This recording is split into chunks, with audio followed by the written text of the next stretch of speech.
Ang makataong kilos ay hindi lamang mga gawaing magaan at mabuti.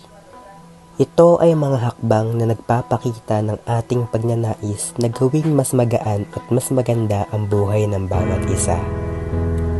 Sa bawat araw, ito ang nagbibigay saysay at halaga sa ating pagiging tao. Ang makataong kilos ay nagsisimula sa ating sarili. Maging inspirasyon tayo sa iba at magpatuloy sa pagpapakita ng malasakit. Dahil sa bawat hakbang, nagsisilbing ilaw tayo sa ating komunidad.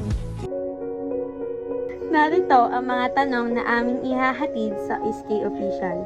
Narito po ang unang katanungan. Ano ang makataong kilos para sa inyong bilang kabataang leader? Bilang leader, sinisikap namin kausapin ang bawat isa, makinig sa kanilang saloobin, at bigyan sila ng pagkakataon sa aming mga programa upang ipakita ang kanilang potensyal sa positibong paraan. Ikalawang tanong, ano ang mga proyekto ang iyong ginawa upang itaguyod ang mga taong kilos sa mga kabataan?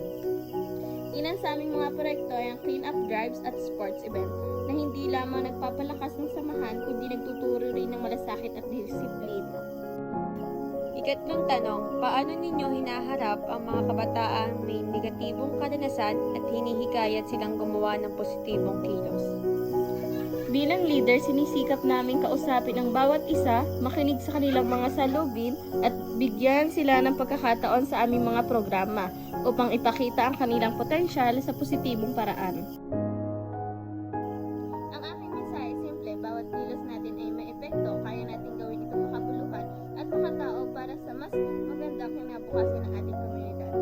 Maraming salamat sa ating SK Official sa kanilang mga inspiradong salita. Naway maging gabay ito para sa mga lahat ng kabataan sa paggawa ng makataong kilos, maliit man o malaki. Ang bawat mabuting kilos ay mahalaga.